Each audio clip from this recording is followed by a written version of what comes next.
Hi friends, मेरा नाम है मनीष अग्रवाल और आज हम स्टार्ट कर रहे हैं हमारे बुक का chapter 1 and this is the first session of our this chapter. इस चैप्टर का नाम है the comedy of errors written by William Shakespeare. अब यहाँ पर वैसे तो विलियम शेक्सपियर का लैंग्वेज काफ़ी टफ होता है, पर यहाँ पर हमें थोड़ा सा सिंप्लीफाइड फॉर्म में इस चैप्टर के इस पूरे ड्रामा के समरी को दिया गया है, जो पढ़ने में थोड़ा सा हमें आसान रहेगा। इससे पहले कि हम टेक्स्ट में चले, थोड़ा सा समझ ले कि ये कहानी किस बारे में है या ये पूरा ड्रामा किस बारे में है। कॉमेडी ऑफ एरर्स में हम देखते हैं कि दो जुड़वा भाई रहते हैं, यानी there are two pairs of the twins और दोनों के शक्ल एक जैसे होते हैं। तो उस वजह से जब वो लोग एक ही शहर में बाय एन एक्सीडेंट पहुंच जाते हैं तो फिर बाद में बहुत कंफ्यूजन क्रिएट होता है इस चीज़ को लेके कि कौन क्या है। कभी कोई किसी से मिल जाता है तो वो उसको बड़ा भाई समझ लेता है, जबकि एक्चुअली में वो छोटा भाई होता है। कोई छोटा भाई को मिल जाता है तो वो बड़ा समझ लेता है। तो इस तरह से बहुत कंफ्यूजन होता है और लास्ट में जाके ये सारे कंफ्यूजन सॉर्ट आउट होते हैं। तो ये जब हम लोग डिटेल में पढ़ेंगे तो और भी ज़्यादा मज़ा आएगा इसको पढ़ने में। तो चलो हम लोग स्टार्ट करते हैं। The states of Syracuse and Ephesus were enemy states. तो आपको यहाँ पर ये सब जो छोटे छोटे नाम है, सबसे पहले तो ये मेमोरी में फीड करने हैं, क्योंकि जितना हम लोग पढ़ते जाएंगे ये सब नाम बार बार आते जाएंगे, तो उस समय कंफ्यूजन नहीं होना चाहिए कि ये क्या है या कैसा है। तो सबसे पहले क्लियर होना चाहिए कि ये दो अलग अलग स्टेट का बात हो रहा है। एक है साइरैकस, एक है Ephesus. Majority of the play जो है वो पूरे एफेसस का है, ठीक है। साइरैकस खाली यूज किया गया है to indicate the life of certain people, ठीक है। तो साइरैकस और एफेसस दो एनिमी स्टेट्स थे। एनिमी स्टेट्स मतलब इन दोनों में हमेशा वॉर के जैसा सिचुएशन बना रहता था। Hence, there was a cruel law in the state of Ephesus stating that if a merchant of Syracuse was seen in Ephesus, he would be put to death unless he paid 1,000 mark for the ransom of his life.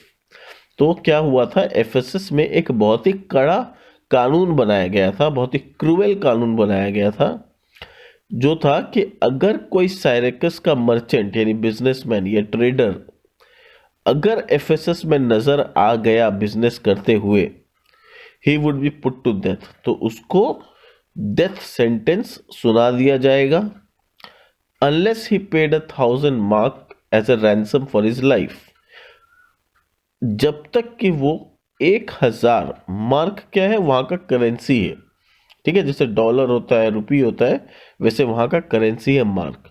तो unless he paid 1,000 mark for the ransom of his life, यानी अपने life को बचाने के लिए अगर वो 1,000 mark fine देने के लिए तैयार है और दे सकता है तो उसका जान बच जाएगा, वरना उसको मौत का सजा सुना दिया जाएगा, ठीक है। ये कहाँ का नियम था, ये कहाँ का लॉ था, एफेसस का, ठीक है। Aegon, an old merchant of Syracuse, was seen in the street of Ephesus. अब एगन नाम का एक ओल्ड मर्चेंट था जो कि साइरैकस को बिलोंग करता था, यानी दूसरे एनिमी कंट्री को बिलोंग करता था। उसे कुछ बिजनेस करते हुए देखा गया स्ट्रीट ऑफ एफेसस में। एफेसस के स्ट्रीट में कुछ लोगों ने देखा कि ये तो साइरैकस का आदमी है और हमारे देश में आके बिजनेस करने की कोशिश कर रहा है।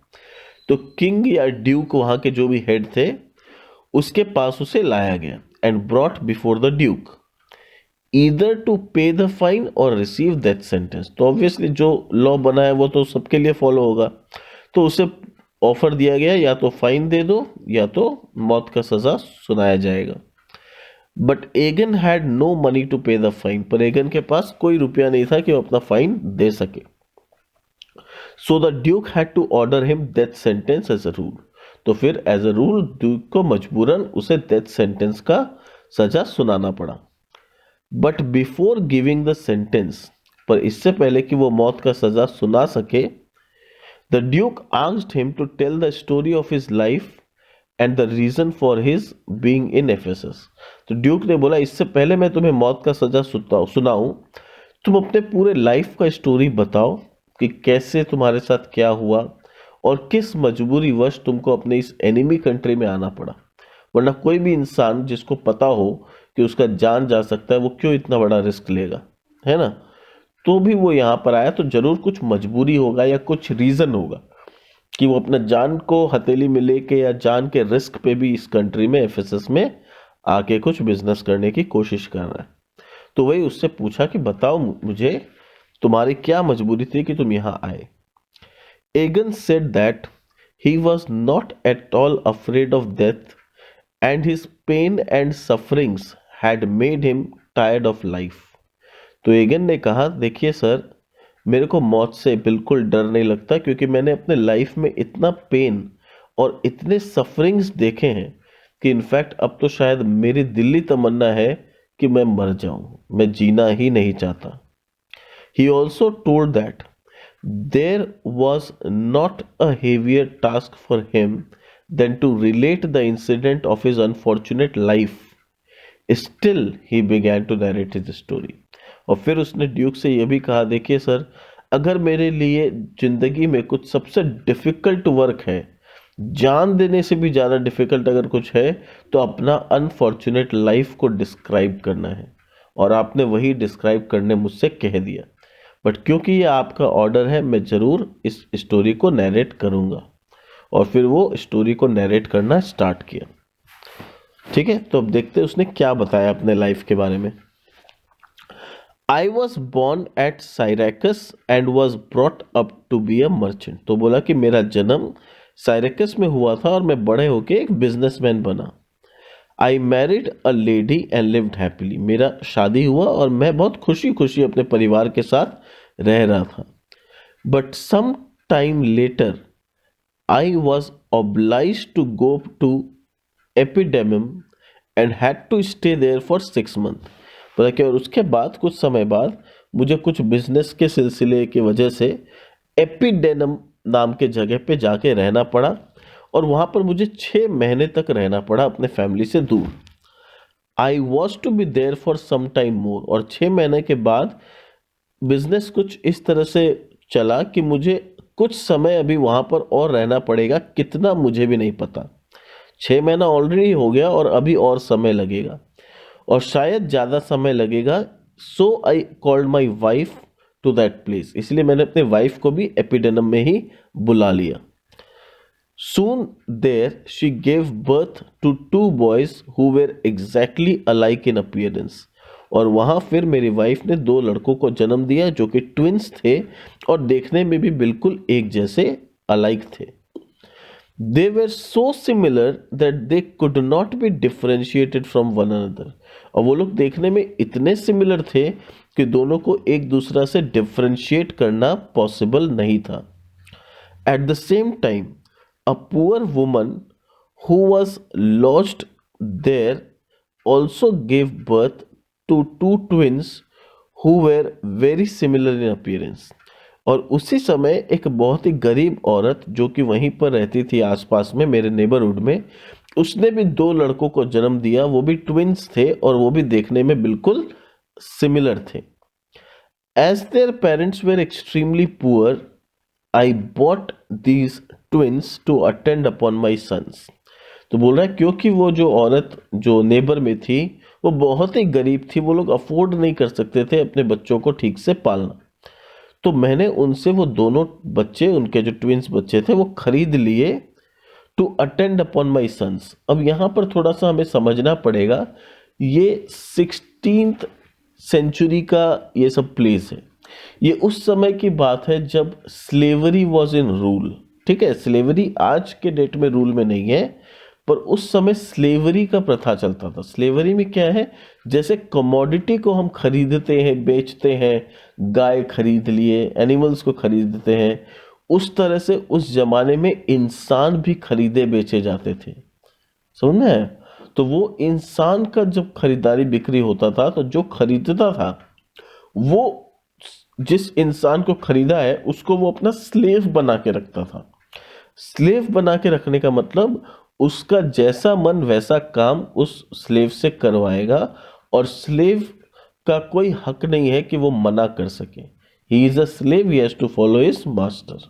ठीक है, तो वही उसने क्या किया, ये एगन ने क्या किया, अपने पड़ोस में जो गरीब औरत थी उसके दोनों बच्चे को खरीद लिया, ये सोच के कि ये दोनों बच्चे मेरे दोनों बेटों के पेज बनेंगे, पेज यानी सर्वेंट बनेंगे।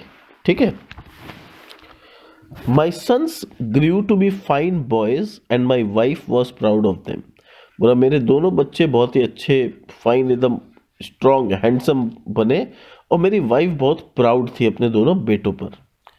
शी हावेवर, बड़े होके मतलब अभी लोग बहुत बड़े भी नहीं हुए, मतलब मान लो 5-6 साल के हुए। ठीक है, ऐसा नहीं कि एकदम बड़े हो गए, अभी वो लोग छोटे ही हैं। She however wanted to return home, पर अब मेरी वाइफ वापस साइरैकस में जाना चाहती थी। अभी वो लोग कहाँ रह रहे थे, एपिडेनम, यानी जहां पर वो बिजनेस के सिलसिले में आया था वहां पर आए उसको करीब अच्छे खासा साल गुजर चुका है, बच्चे भी थोड़े बड़े हो चुके हैं, पर अब उसकी वाइफ बोल रही है I want to go back to Syracuse. I at last agree, तो पहले तो शायद वो अपना बिजनेस को यहाँ छोड़ के नहीं जाना चाहता था क्योंकि यहाँ बिजनेस काफ़ी अच्छा चल रहा था, पर जब वाइफ ने एकदम ठान ली कि नहीं जाना ही है तो उसने फिर अग्री किया कि चलो चलते हैं यहाँ से। We set out for home, तो वो लोग जाने लगे। It was a bad day because violent storm soon arose and it grew so terrible that the sailors, seeing no chance of saving the ship, escaped the boat, leaving us alone. और हुआ क्या, जिस दिन वो लोग एपिडेनम से वापस साइरैकस की तरफ जा रहे थे तो वो लोग एक बोट में जा रहे थे। अब बोट में क्या हुआ, बोट बीच मझधार में अचानक स्टॉर्म में फंस गया, आंधी तूफान बहुत तेज आने लगा, और बोट के जो सेलर लोग थे उनको ऐसा समझ में आ गया कि ये बोट को बचाना पॉसिबल नहीं है। It is not possible to, sorry boat नहीं, बोट में तो मतलब शिप था, ये बोट नहीं कहेंगे, मेरी गलती हो गई। वो लोग शिप में जा रहे थे और शिप का जो सेलर लोग था वो लोग देखा कि इतने आंधी तूफान में शिप को बचाना पॉसिबल नहीं है, तो उन लोगों ने अपना जान बचाने के लिए क्या किया, एक छोटा सा बोट लिया और बोट में तैर के भाग के चले गए, और इनके परिवार को वहीं पर आंधी तूफान में मरने के लिए छोड़ दिया, living us alone. We fear that ship could be destroyed any moment, तो बोला हम लोग को एकदम डर लग गया कि ये शिप शायद किसी भी मोमेंट में डिस्ट्रॉय हो सकता है। माई wife and children wept continuously, तो उसकी वाइफ और चिल्ड्रेन कंटिन्यूसली रोते रहे। Seeing them weep I feared for their life, उनको रोता हुआ देख के मेरे को लगा कि मैं कैसे इनका जान बचाऊं, ऐसा मैं क्या कर लूं। All my thoughts were bent on contriving means to save them, मेरा सारा सोच, मेरा सारा विचार खाली इसी चीज में लग गया कि कैसे इनका जान को मैं बचा लूं। I thought of a plan trying to save our life, तो उनको एक दिमाग में एक प्लान आया, शायद उस तरीका से हम अपना जान बचा सकते हैं। I bound my younger son and the younger slave to spare mast and likewise directed my wife to do the same with the elder ones. तो उसने क्या किया, अपने छोटे बेटे, वैसे तो दोनों ट्विंस थे पर होता है ना 1-2 मिनट का फर्क होता है या जैसा भी, तो जो छोटा बेटा था उसको उसने क्या किया, और छोटे स्लेव को जिसको उसने खरीदा था, तो छोटा बेटा और छोटे स्लेव को उसने अपने साथ बाउंड कर लिया, यानी बांध लिया।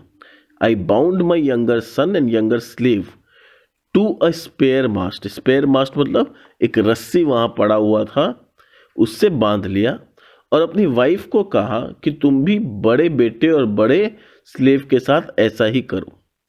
Then we tied our self up to the respective mast along with the children, और उसके बाद अपने आप को पूरी तरह से बांध लिया, जितना रस्सी था उस पूरे रस्सी से जितने ऊपर तक बांध सकते थे बांध लिया।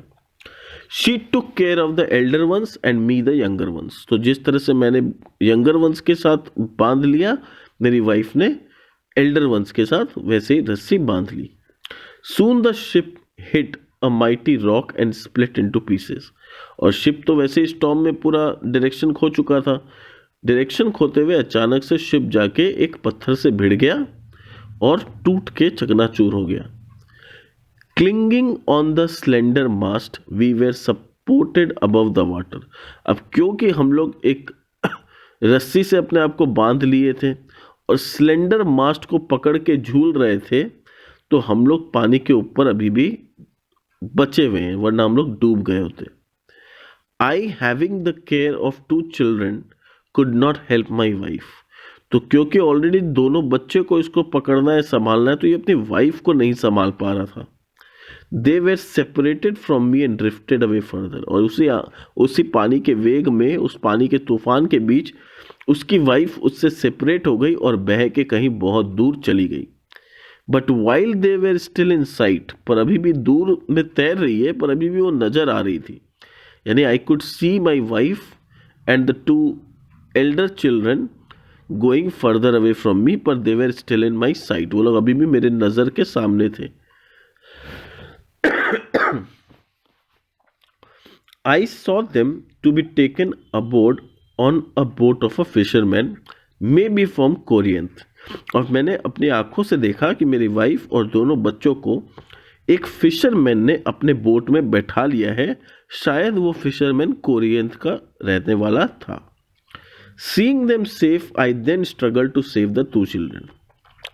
तो मैंने अपने मन में ये सांत्वना पाई कि ठीक है, मेरे से दूर ही सही, पर वो लोग जिंदा तो है, कम से कम दे आर सेफ। तो ये देख के उसके मन को शांति मिला और अपना ये पूरा ध्यान अब इन दोनों छोटे जो यंगर सन है और यंगर स्लेव है उनको बचाने में लगा दिया।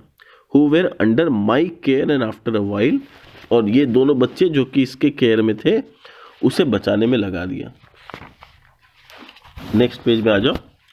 And after a while we were also rescued by a ship. और फिर थोड़ी देर बाद वहीं से एक शिप गुजर रहा था, उस शिप ने इन दोनों को भी बचा लिया, अपने शिप में बैठा लिया उस शिप ने। द सेलर्स नोइंग मी, और वो सेलर्स जो कि शिप के सेलर थे वो शायद मुझे जानते थे। The sailors knowing me welcomed and assisted us and took us safely to Syracuse. और वो सेलर जो मुझे जानते थे कि मैं कहाँ का रहने वाला हूँ, उसने मुझे अपने यहाँ शरण दी और हम अपने साथ हमें साइरकस ले गए। But from that time I don't have any news of my wife and my elder son. पर उस दिन के बाद वो लास्ट दिन था जब मैंने अपनी वाइफ को और अपने एल्डर सन और एल्डर स्लेव को देखा था। उसके बाद आज तक मैं उनसे नहीं मिल पाया। ठीक है, तो ये हमारा फर्स्ट सेशन था। हमारे फर्स्ट सेशन में हम यहीं तक रखते हैं, आगे हम लोग कंटिन्यू करेंगे हमारे सेकेंड सेशन में। Thank you for listening to the audio.